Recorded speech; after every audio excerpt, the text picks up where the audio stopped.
With just less than a month to go until June, there have been calls in Malaysia to extend the period of time companies have to comply with an updated change in the law. The law I'm referring to here is the Section 17A change from the Malaysian Anti-Corruption Commission Act. The specific section here that's been changed puts corporate liability provisions onto individuals in business, meaning they can be deemed liable to have committed an offence if corrupt activity takes place in their organisation. This is no doubt a very strict provision. It's a significant change from law not just in Malaysia but in most other jurisdictions. There have been calls based on what's happened so far in 2020, primarily the COVID-19 pandemic, to extend by 12 months to June 2021 the ability to comply with the law. This has really split debate, not just in Malaysia but in other jurisdictions as well.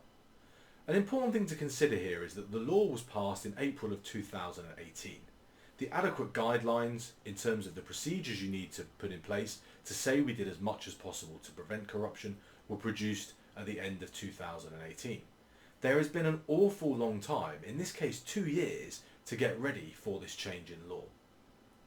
Malaysia has been engaged for a number of years now in something of a drive to push out corruption from its jurisdiction. There have been numerous scandals, of course big events like 1MDB, smaller events but no less significant than things like the Sabah State Water Department. And so there's a real push to minimise corruption, hold people to account for corrupt practices. Given there's been such a long window of opportunity to make change, it's somewhat disturbing to find out in the last month that only about 2/3 of organisations that are listed in Malaysia as of now have things like an anti-corruption policy. There really is no excuse for this.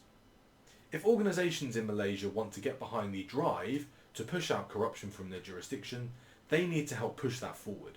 They need to get on board with the change, step up and start putting in place the guidelines, the adequate procedures which have been produced. We've had documentation like this globally for over a decade. There's plenty of it that could have been used going back a number of years.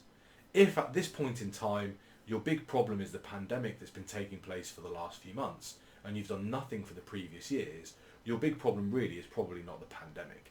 It's maybe your cultural attitude towards minimising and rooting out corruption.